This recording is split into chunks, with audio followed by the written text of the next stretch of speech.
Welcome to Native America Calling. First Nations leaders in Canada are voicing their dissatisfaction with new legislation aimed at addressing long-standing water quality issues in Indigenous communities. More than 35 First Nations have active water advisories and community leaders who say the bill doesn't do nearly enough. Today we'll hear from Indigenous leaders and water quality experts about what they say is needed instead. We're back after the news.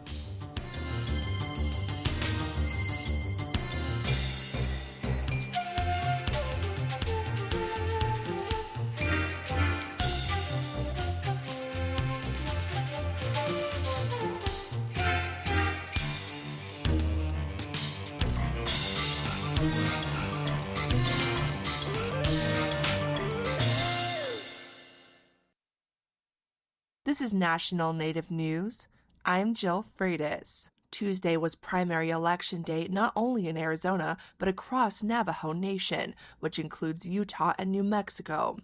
And as KJZZ's Gabriel Pietrasio reports, incumbent President Boo Nygren will not be moving on to the general. KTNN, AM 660, FM 101.5, Window Rock, Tohatchee.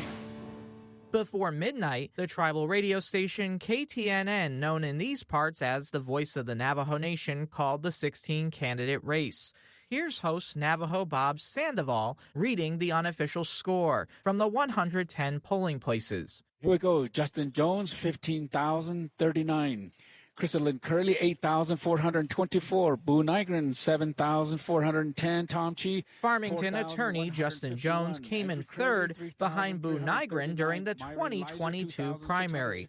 This time, Jones and sitting Navajo Council Speaker Crystalline Curley beat out incumbent President Nygren, who has faced ethics violations and allegations of corruption. Now Jones and Curley will pick their VP running mates before November. If elected, Curley would be the first Diné female president. For National Native News, I'm Gabriel Pietrasio. Alaska U.S. Senator Lisa Murkowski announced last week that her bill allowing 5 Alaska Native communities in southeast Alaska to receive land entitlements passed out of the Energy and Natural Resources Committee.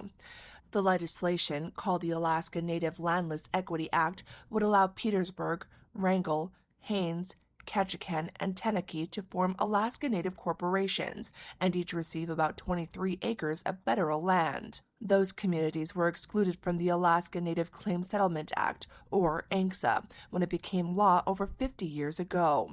ANCSA transferred 44 million acres of land to more than 200 regional, village, and urban corporations to resolve land claims throughout Alaska. The landless movement is not without controversy.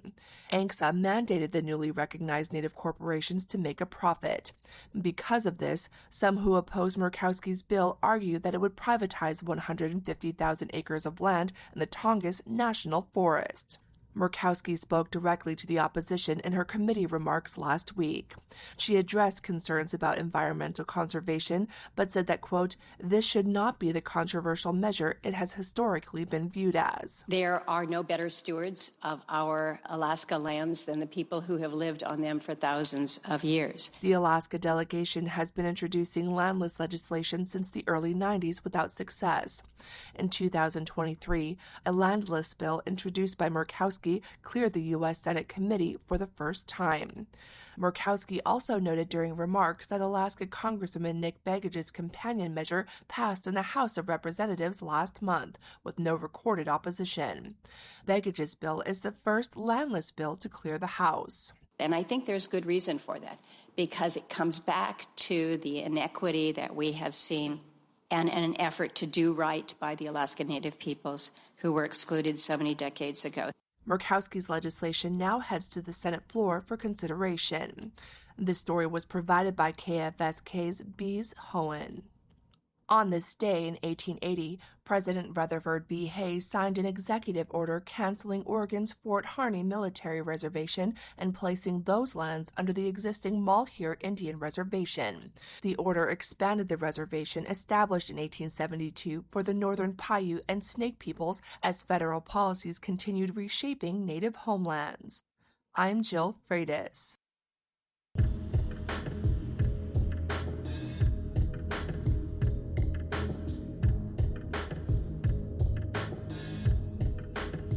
National Native News is produced by Koahnic Broadcast Corporation with funding by the Corporation for Public Broadcasting. Support for law and justice-related programming provided by Hobbs, Strauss, Dean & Walker, LLP, a national law firm dedicated to promoting and defending tribal rights for over 40 years. More information available at hobbsstrauss.com. Tribal Development Partners, helping tribes build toward their goals through 105L leasing and essential facility development, empowering sovereignty, strengthening community. More at tribaldevpartners.com, proud supporters of this show.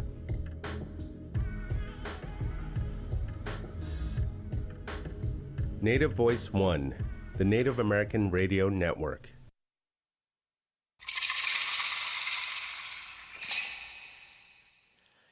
Thank you for listening to Native America Calling. I'm Sean Spruce. We're speaking with Indigenous leaders and others about clean water issues facing First Nations in Canada and recently proposed legislation aimed at addressing the problems.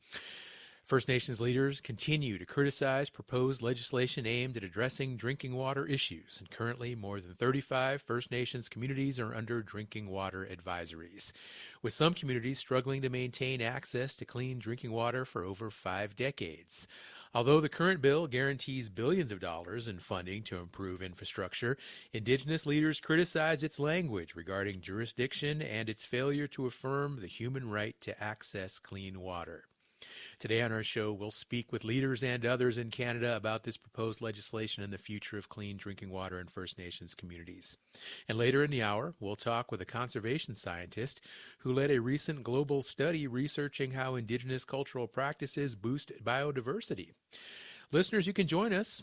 This conversation is always available for you to enter. Call us with your questions and comments at 1-800-996-2848. That is also 1-800-99-NATIVE. Joining us now on the phone is Linda DeBasseguet. She is the Grand Council Chief of the Anishinaabe Nation, and she is from Shiging First Nation. Chief DeBasseguet, hello, and welcome to Native America Calling. Hello there, Chimigwach. Thank you for having me. It's great to have you on the show. Also joining us today while traveling is Dr. Carrie Black. She is the Associate Professor and Canada Research Chair in the Department of Civil Engineering at the University of Calgary. Hello, Carrie, and welcome to our show. Hello. Thanks so much for having me. Chief DeBasseguet, you've opposed some of this newly proposed bill's content. For example, how it doesn't explicitly state the human right to clean drinking water. How does the bill differ from earlier proposed legislation that you worked on back in 2023? Sure. Thanks for the question, Sean. There's multiple aspects of this new bill that was created by the government itself without, additional consultation by First Nations across this country. In that process, they, I would say, they reduced a lot of the content that would have strengthened both the jurisdictional aspect, for example, of source water protection and inherent rights of our First Nations. They've essentially taken out the recognition of the human right to water for First Nations and replaced it with a progressive realization. They've also, reduced other parts of the bill that First Nations for, close to 2 decades have been advocating for, that were introduced as part of the previous bill as a result of the co-development process that we went through. And so, there's a lot of alarm bells ringing. There was also a commitment with this bill of $4.6 billion, but we don't know or understand how they came up with that figure. The bill itself does not commit to additional funding going forward, and so there's a lot of concerns. There's a lot of questions still remaining, and while the government says we're in this thing is going to go through the parliamentary process, the reality is that we're dealing with a government that made substantial changes to the bill without our input, and we're going through a process that ultimately will likely not result in any further changes. Chief Debasige, you said when the government proposes legislation without consultation, it signals to First Nations that the government is only interested in protecting themselves. How do you see this latest legislation's language shift liability away from the federal government? Absolutely. Actually, at many points, right now, some of our communities in Canada are actually taking the government to court over this very issue.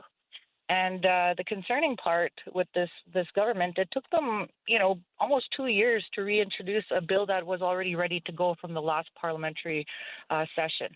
And we find it quite convenient, by government to introduce, the language changes in this bill 2 weeks after a federal court basically stated that Canada has a responsibility for the provision of clean drinking water on reserve. However, this bill, the wording was changed to allow for, in our view, the support of the legal arguments currently being made against First Nations.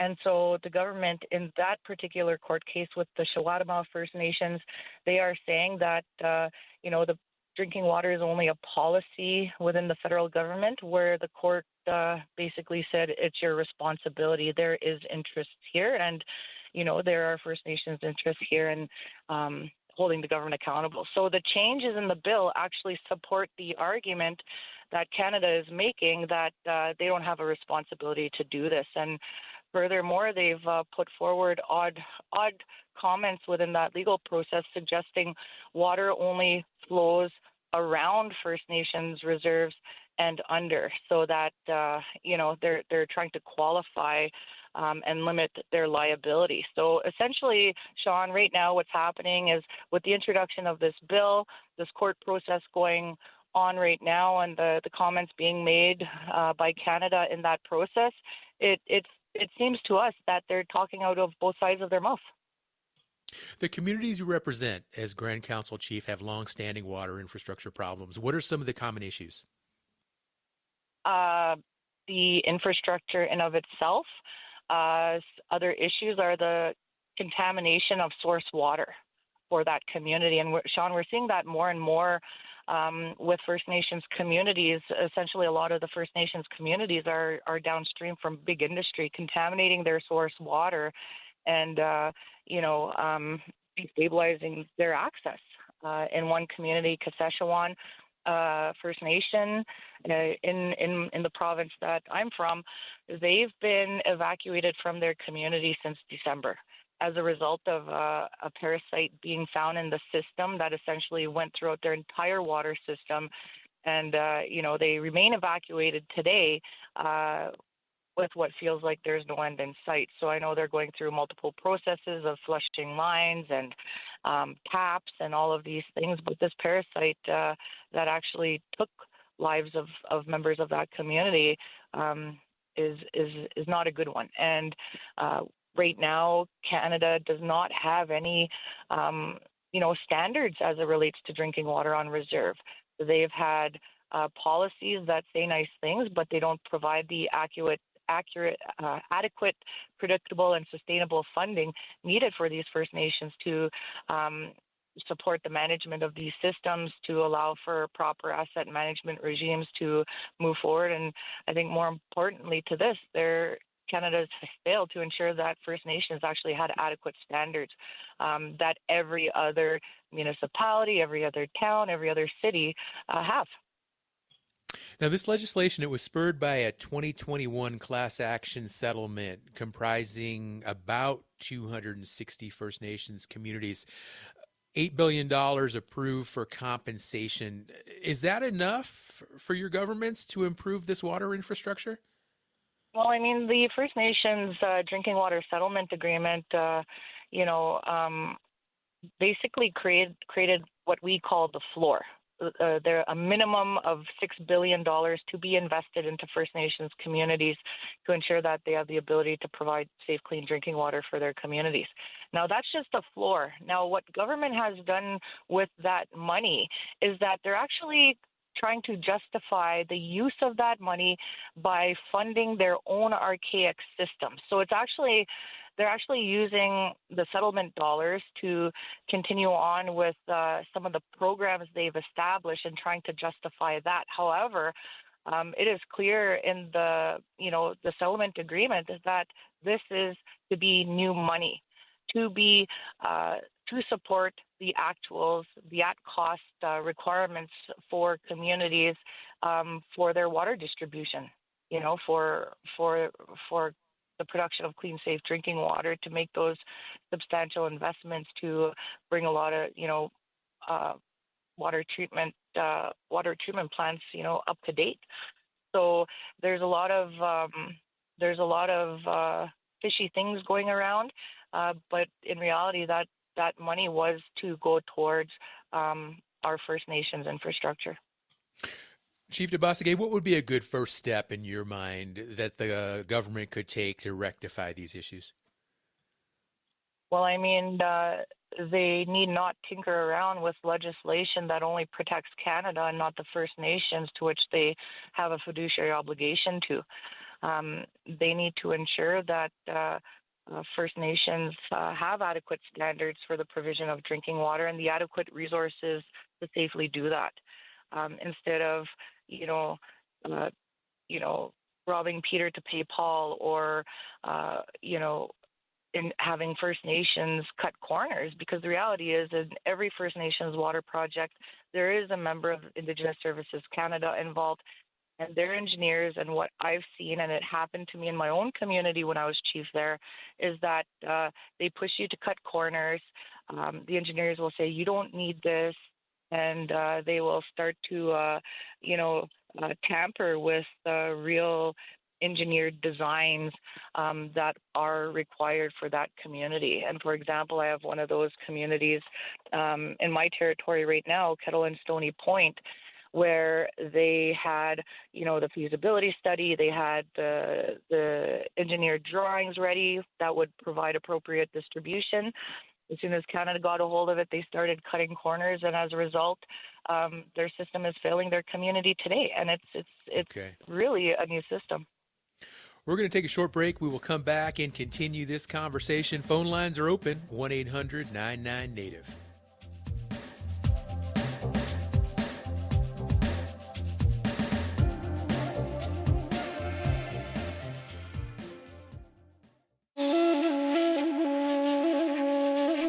This is Sean Spruce, host of Native America Calling. You can listen in every weekday to hear the only national call-in show from a Native American perspective. We explore topics that range from traditional cultural practices to up-to-the-minute news that affects every American. We hope you can join us for the next Native America Calling.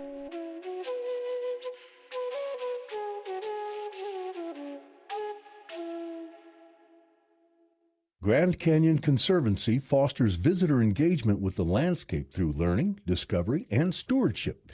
The Grand Canyon Conservancy Field Institute provides immersive and educational adventures designed in partnership with Grand Canyon National Park, including day hikes for the family, once-in-a-lifetime backpacking trips, and art classes with expert instructors. More at grandcanyon.org. Grand Canyon Conservancy supports this show. Thank you for listening to Native America Calling. I'm Sean Spruce. We are speaking today with Indigenous leaders and others about clean water issues facing First Nations in Canada and recently proposed legislation aimed at addressing the problems. You can join us with a comment or question, 1-800-996-2848. 1-800-996-2848 to voice a comment or ask a question on the air. You can also comment on our website, nativeamericacalling.com, or any of our social media pages such as Facebook and Instagram. Before I introduce our next guest again, I want to go to the phones where we have a KUNM radio listener. This is Glenn in Jemez Springs, New Mexico. Hello, Glenn. Welcome to today's show. Hi, thanks. And I think your topic is just so relevant, so important. My wife and I went to Ontario, north of Kenora, peace delegation years ago, and the Grassy Narrows tribe also legally named as English River Indian Reserve 21.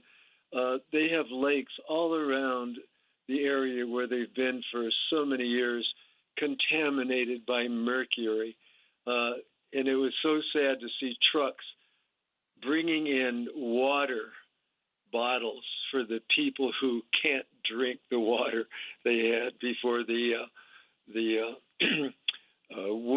wood cutting industry just contaminated everything. So thanks so much for this program. All right, Glenn, appreciate you calling in. Chief DeBossegay, what we just heard from our listener, Glenn, visiting Greasy Narrows First Nation. Stories like that sound familiar? Yeah, I am very close to the situation at Grassy Narrows. What's happening there, Sean, is a jurisdictional dispute between Canada and Ontario as who's responsible for the cleanup that was left behind by industry that's contaminating their source water. I mean, with Grassy Narrows, they've recently received approval to build a long-term care facility specific to treat mercury attributed illnesses in that community, and that's so sad. And they still remain in this jurisdictional dispute and still don't have clean access to safe drinking water today, aside from the bottles that are being shipped in regularly. Thank you, Chief DeBossegay. Dr. Carrie Black joins us next. She is the Associate Professor and Canada Research Chair in the Department of Civil Engineering at the University of Calgary. And Carrie, your work is focused on improving drinking water and wastewater systems for First Nations in Canada. Let's go back to this current federal water legislation. How well does it address this issue? Well, I want to start by thanking Chief DeBossegay for her comments. That we've worked for many years, of many decades together on this topic. And really what we're seeing with this piece of legislation is that it took almost 16 months to reintroduce a piece of legislation that substantively has a lot of the key topics that we saw a year and a half ago, but has some really key pieces removed or slightly modified. Now, to the everyday reader, those small changes in wording might not seem like that big of a deal, but to those in the legal system and those First Nations advocating for their rights to water and advocating for resources, those small wording changes are huge and massive, and they're intentional, and that's what I think is important to highlight. These are not just subtle changes that we threw, into ChatGPT or some sort of AI software to make it sound better. These are intentional changes to soften the legal meaning of the language, and that's where we're seeing a lot of concern, is that it doesn't uphold those important First Nations inherent rights over drinking water, wastewater, and more importantly, all the waters that flow into the First Nation reserve-based system that we have in Canada and out of. Walk us through these wording changes and what the significance is here. Yeah, so Chief DeBossegay mentioned that there's a removal of the comment there on the human right to safe drinking water. And throughout the process, about a year and a half ago, there was an intentional addition that happened by many members of Parliament to add in the fact that Canada would recognize and affirm the human right to water, which is an internationally recognized United Nations right. And it's not just water, it's wastewater as well. But they put that language into the actual legislation. What we see in the legislation now is a wording that doesn't really actually say anything about the human right to water, but it says the progressive realization of that right. And that's not how it works internationally. You have a right to safe water and sanitation. We're not necessarily going to commit to progressive realization because you have that right today. You had that right as soon as the United Nations adopted it and Canada signed on. Why make a change like that? I mean, really, it seems like so arbitrary. Yeah, and, I think it's really, it speaks a little bit to concerns that I think, those in the federal have around if it is a human right and we are responsible to providing it, that means that we are going to have to put a tremendous amount of resources towards addressing that. And until every single First Nation and Canadian has access to that right, then we could keep, having to deal with the problem over and over. And that's not what the legislation is trying to do. It's trying to the big picture is what it's telling people is we're going to give First Nations back the ability to maintain their water systems, for example. But it's not necessarily holding their feet to the fire, their federal government's feet to the fire, to continue to provide that to First Nations. So it's a little bit of passing the buck of responsibility. And the removal of that human right, to me, is a very interesting decision to have made at this stage, in 2026. In 2017, you co-authored a paper that broke down areas of reform needed to address many First Nations water crises. What are those areas, and how did you come to those conclusions? Well, most of our work has always been First Nations-led research work. So it's coming directly from First Nations who are living and breathing and experiencing everyday water crises. And these are urgent, long-standing water crises. And, the way of thinking has been and continues to be, unfortunately, that the problem is a water treatment plant or the problem is an engineering problem. And the reality is it's not an engineering problem alone. It's a governance issue. It's a funding issue. It's a people issue. It's a source water issue. We have to tackle it from multiple different perspectives. And so historically, we would have thrown some money into a new water treatment plant and then moved away from that without providing enough resources, say, for operation and maintenance, to address operator training, to make sure that operators in small and remote locations are getting fair pay. We're not necessarily investing that kind of resources. We're just looking at building a water treatment plant and stepping away from it, which we've seen is really not a great solution. Plus, we have, most First Nations in the Canadian context are on reserve-based systems, and those reserves are often located in areas that are downstream from upstream industrial activities, so lots coming into the water systems. They usually don't even have the ability to sit at the table and make decisions around how to protect that source water, and so they're having to deal with source waters. And the example of Grassy Narrows is a really important one, and I will highlight to listeners that Grassy Narrows mercury poisoning started in the early 60s, and today they are actually still on a long-term drinking water advisory. They had a new one added in 2024. So that issue is still not resolved, as with many issues. But it's not just a treatment solution that's going to give you what you need to be able to move forward. So the issues we are unpacking slowly and reinforcing and constantly repeating is that you've got to tackle it from multiple different perspectives: sustained investment, enhancement in capacity and training, and allow First Nations control and autonomy over their water and wastewater systems. Carrie, some First Nation governments cite government neglect, federal government neglect, and others cite industrial pollution. Tell us more about some of the common causes for the lack of clean water on many reserves in Canada. Yeah, well, we mentioned earlier to your listeners around the class action settlement agreement, and that really highlighted some of those key issues. And that government neglect is what ultimately allowed for that settlement to be successful for First Nations and to lead to a settlement agreement that has tried to push the government even further to make some changes. And that neglect is that year over year, at the start of this process, government was responsible for drinking water and wastewater. Now, they may say that they didn't have that responsibility, but when you systematically come in and govern a people and tell them how much money they can have for certain things, you're essentially, governing their process and their system. So they had that responsibility and then continued to not provide it with enough resources. So for most people, it's hard to picture a water treatment plant, but it's really easy to picture a road. So if I've got potholes in the road and I'm not repairing them regularly, I'm going to have a pretty big issue in 5 to 10 years, right? I'm not going to be able just to throw a few dollars in and repair those holes. I now have to rip the whole road up. When I only put in pennies on the dollar of what's needed to maintain water systems, I'm constantly having to put way more money in the end because I haven't been maintaining it correctly. Same with everything in our lives, our bodies, our homes. If we don't maintain things, it costs a lot of money, or it costs us. And so that's government neglect piece is the key part of why we're at where we're at. The inability for First Nations to have sufficient resources and investments. Add on to that, other infrastructure challenges, housing challenges, funding issues across every single area. So it's not just water, wastewater, it's education.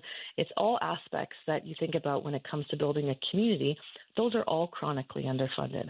Then throw in the fact that we have First Nations that are disproportionately impacted by climate change because they're in, swampy lowlands, or they're, as we can see right now, heavily impacted by forest fire based on their location. And now I have all these other factors that are making it increasingly difficult to stay on top of the problem. So those are some of the issues that is why it continues to be a challenge. It's just not going to be solved by putting in a new drinking water treatment plant. Thank you, Carrie. Chief Linda DeBasseguet, I know your time is limited, but I want to give you the chance to share anything else you want to mention to our listeners before you have to go. I mean, it's a continued process. It's a continued fight for our nations to, really reclaim their jurisdiction. Canada continues to want to remain in control, but at the same token, not be responsible. And a lot of this, Sean, is really related to, I know Carrie touched on several other things outside of water, but it's really about the resources in the ground that remain in the traditional and treaty territories of our nations. And the reality is, Sean, is that major corporations, companies have been making a lot of money off of the resources that rightfully belong to nations, and both levels of government, both provincial and federal government, are continuing to allow this to happen. However, our nations continue to advance different court cases, and they are essentially at this point 100% successful. And so, the reality is that Canada and Ontario have failed to maintain the honor of the Crown, have failed to respect their part of their relationship, of the treaty relationship with our nations, and have continued to chronically underfund our nations since those times. So we're going to continue to advance where our nations rightfully be, and it's with people like Dr. Black. I mean, like she said, we've worked together for decades on this, and we continue to do so. We continue to occupy these spaces, and also help empower other leaders who are newly elected to carry on that fight. So we're going to continue to do that until our nations are treated fairly, and the human right to water will be achieved, hopefully relatively soon. And so we're hopeful, and we're going to maintain the momentum and pressure on the federal government to do what is right and what is honorable. Thank you, Chief Linda DeBasseguet, joining our show today. 1-800-99-NATIVE is the number if you would like to join our conversation today. Listeners, you are welcome. Again, 1-800-99-NATIVE to ask a question or share a comment. We have another guest who I'd like to introduce now. Leah Gazan. She is an NDP Member of Parliament for Winnipeg Centre in Canada's House of Commons, and she is from the Wood Mountain Lakota Nation. MP Gazan, welcome to Native America Calling.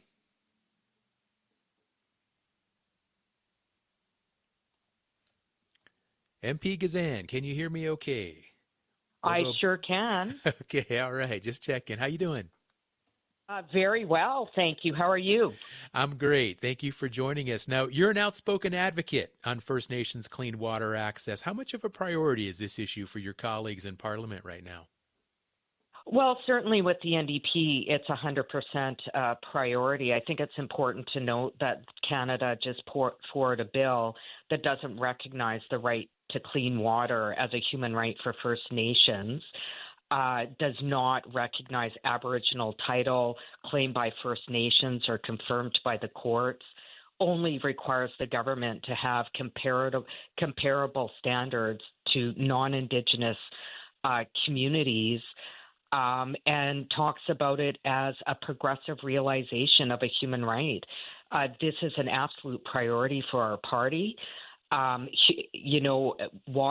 Clean water is a human right, full stop. It's not optional for governments to choose whether to ensure that right for all people, including First Nations in Canada.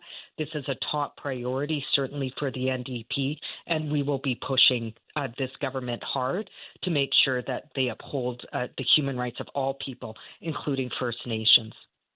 What are your colleagues saying about the bill, and what do you think is the likelihood it will make it through? Well, I mean, the bill is problematic in its current form, and what we're saying is this bill cannot pass. We cannot support a bill that does not recognize the human right to clean drinking water, referring to it as a progressive right. We cannot support a bill that limits jurisdiction to water to on reserve only when we know water flows with no protection of source water and aquifers. It's absolutely, unconscionable that this government has put forward a bill that is not in a country as rich as Canada that doesn't respect the need to fully invest to ensure that everyone across Canada has access to clean water. And just getting them to change, just that wording alone, just getting them to put back that wording that clean water is a human right. How hard would that be? How much of an uphill battle is that? Well, it's going to take all hands on deck. We currently have a majority government in Canada, but let me tell you, that's only one of the issues.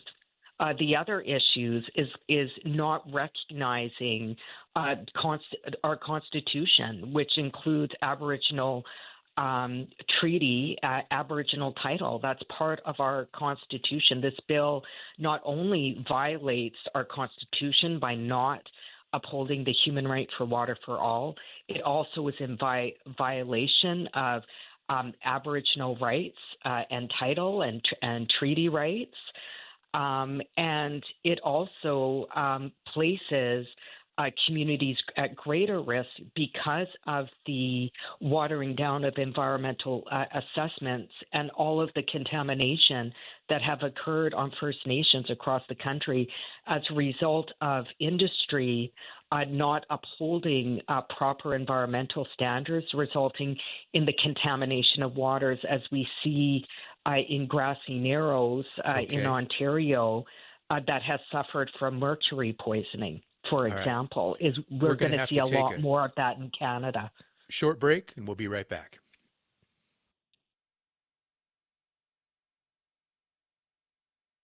And depression can be rooted in ancestral emotional baggage passed down through generations. That cycle can be broken with an energy healing experience available to all at resvolution.com. Discover Healing supports this show. Need help identifying community priorities? Kaufman & Associates' approach to evaluation is rooted in Indigenous knowledge, honoring tribal history, and sovereignty.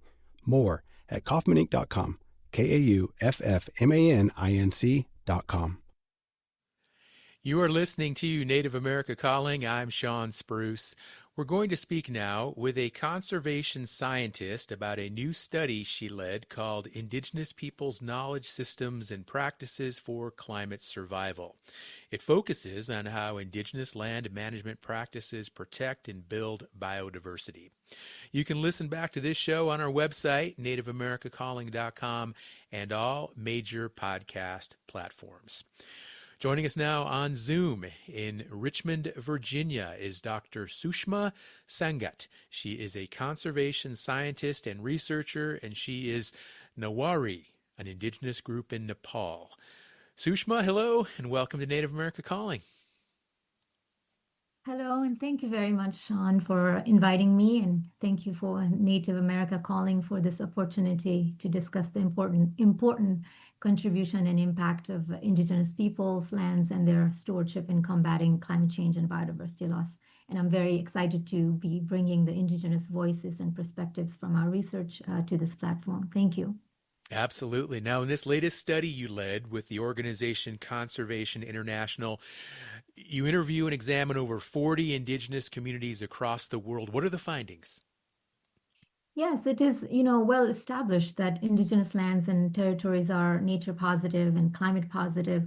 What is often missing from these understanding is why and how Indigenous peoples' territories produce nature and climate positive outcomes. And so you're right, we spoke with Indigenous experts from over 40 distinct communities from 6 habitable continents to understand this exact why and how. And what we found is that it is the Indigenous knowledge systems and practices that underpin these important ecological outcomes. Now, you spoke with Native communities in Siberia all the way to Africa. What are some traditional land stewardship practices that stood out to you during this research? Yes, it's very interesting because indigenous peoples that we spoke to live in different parts of the world, different ecosystems, continents apart.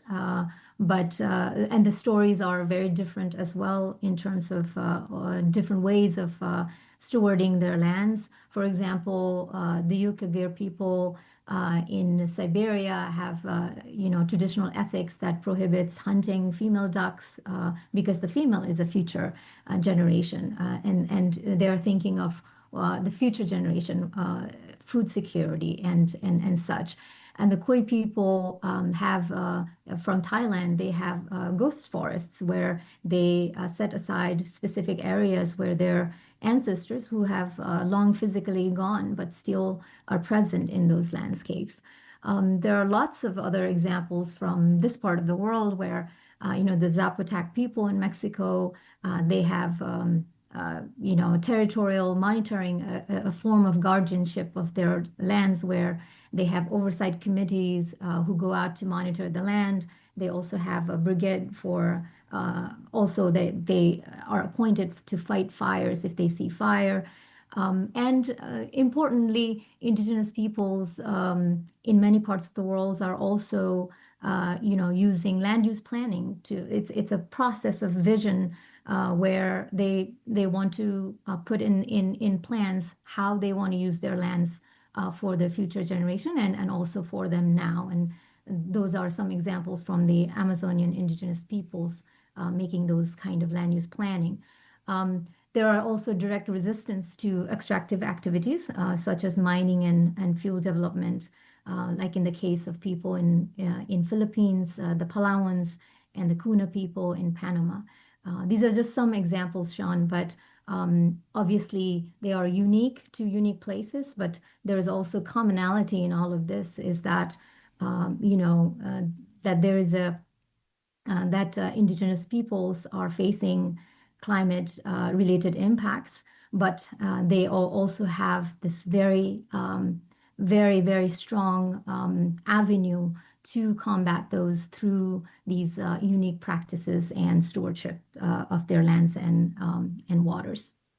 Sushma, the ghost forest that you cited, I find that really interesting because I read into one of the articles before the show, and that's actually not an environmental practice. It was more of a cultural practice to use those grounds as burials, but it resulted in these pristine forest landscapes. So it's really important, I think, for our listeners to understand that these cultural practices are just as important as the environmental stewardship as well, I think.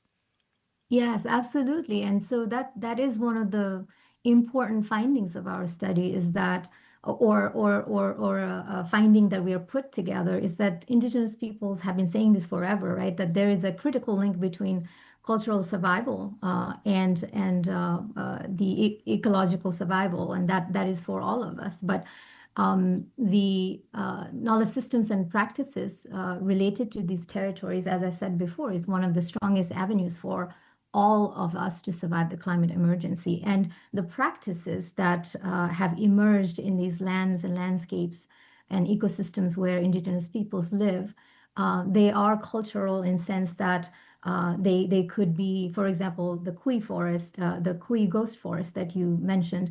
They emanate from the cultural beliefs and ethics and practices, but they are so intimately connected to nature. Nature is inherently part of those cultural beliefs, part of those cultural practices, that it ends up being that they are also then climate positive and nature positive. Peer-reviewed research on indigenous practices like these are not common. In past research studies conducted would have probably labeled the participants you spoke with as subjects. But this study now, you make a point to call them experts. Tell me more about that change and how did you want these communities to be represented? Yeah, this is very interesting because I insisted, and I want to insist on that indigenous peoples to be listed as experts because that is what they are. And the research in the past that I have done with indigenous communities and peoples around the world It just shows me as a researcher how inadequate my information and knowledge of land and climate issues are.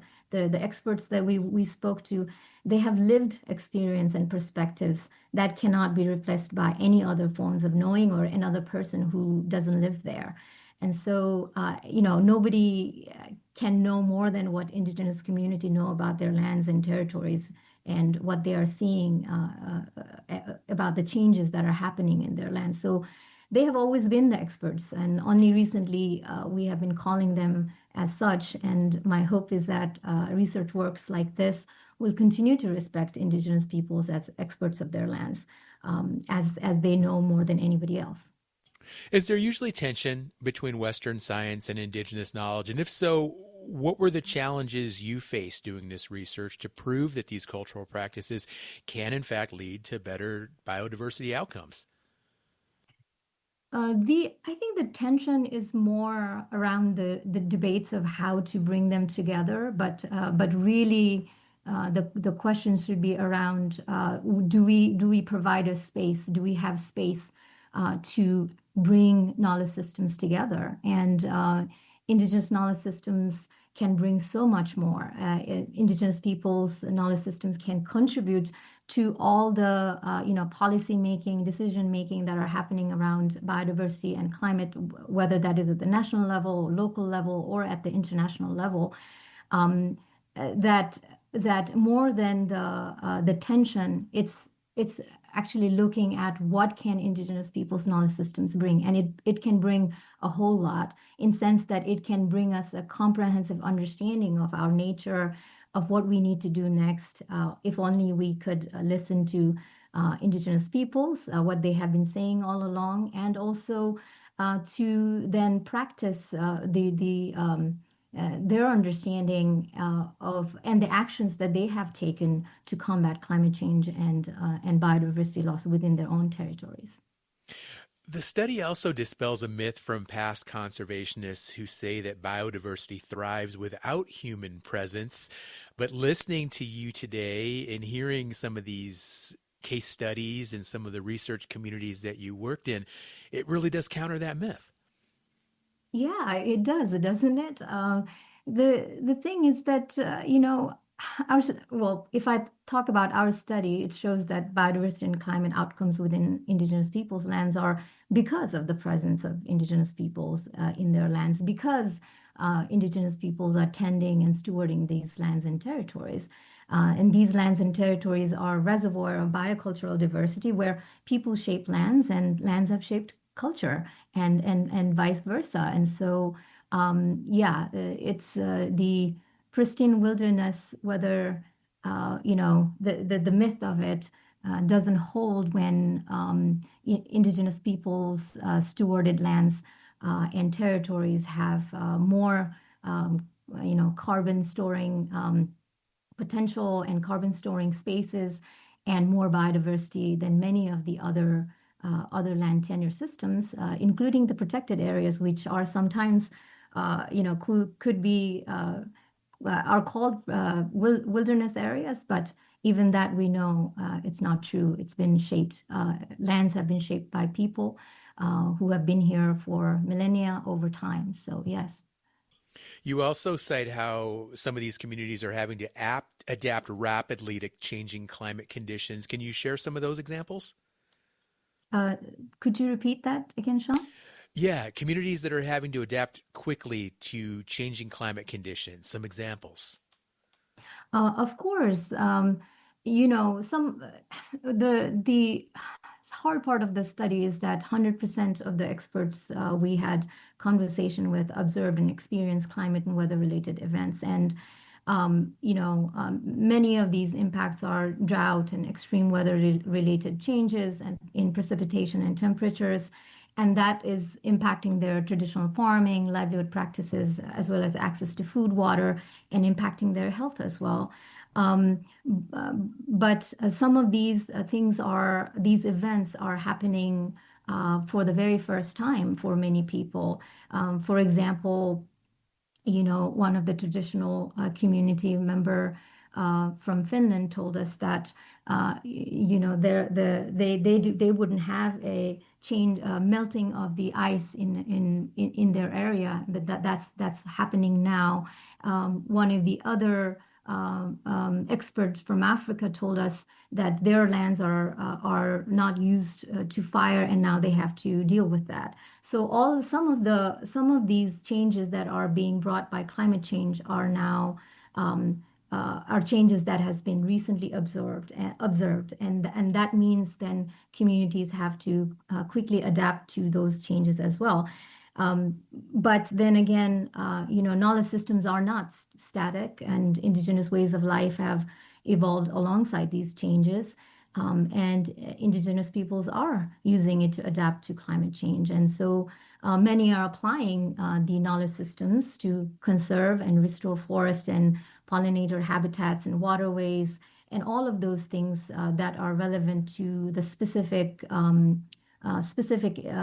climate impacts that are happening. For example, if there's a drought, then they are then harvesting rainwaters, or if there is a forest fires, they are doubling down on the forest brigade, people going out and monitoring that there's no forest in the fire in the forest. Examples of those. So building upon what they have always been doing, but tweaking it also and learning and adapting to the new realities. And in some cases, also bringing in other ways of knowing as well, like using the tools to forecasting weathers and things like that as well.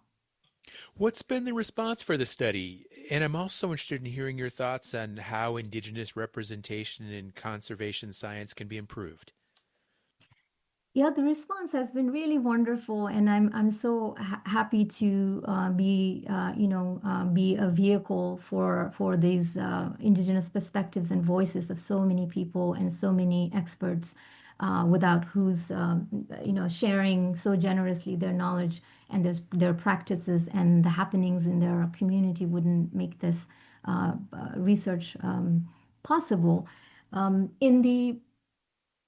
In the conservation, biodiversity, and climate science spaces, I think we would be missing an opportunity to really bring in and include and make a part of this understanding of our world if we didn't bring in indigenous perspectives and voices and understanding into these sciences.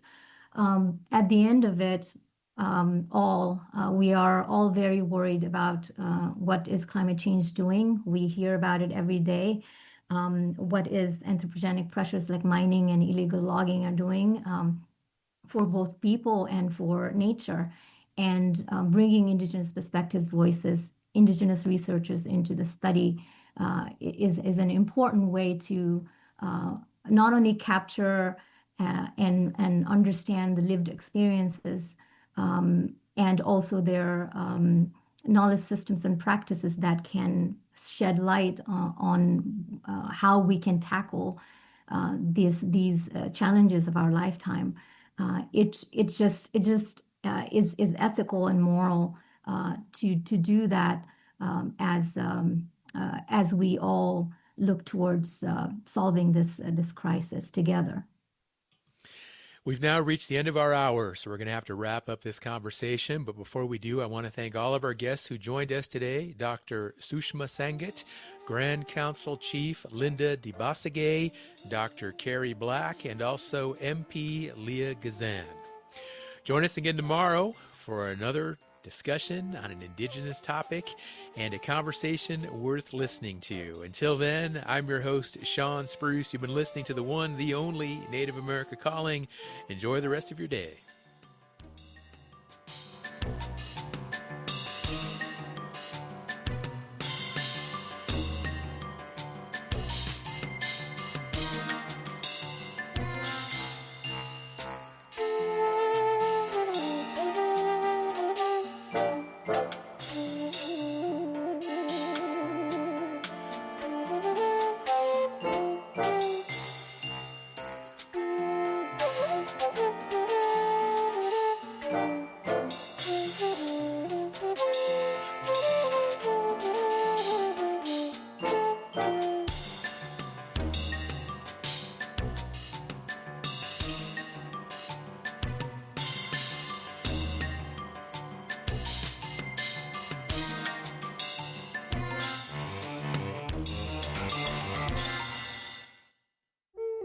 Tribal Development Partners, helping tribes build toward their goals through 105L leasing and essential facility development. Empowering sovereignty, strengthening community. More at tribaldevpartners.com, proud supporters of this show.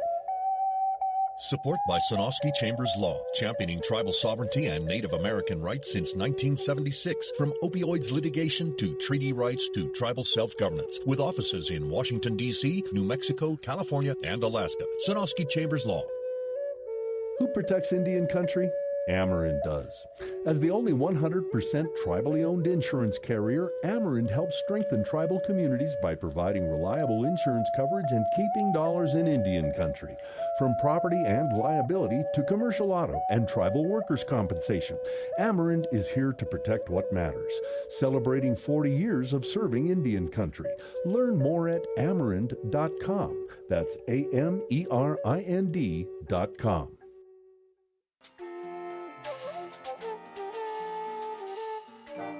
Native America Calling is produced in the Annenberg National Native Voice Studios in Albuquerque, New Mexico by Koahnic Broadcast Corporation, a Native nonprofit media organization. Funding is provided by the Corporation for Public Broadcasting with support from the Public Radio Satellite Service. Music is by Brent Michael Davids. Native Voice One, the Native American Radio Network.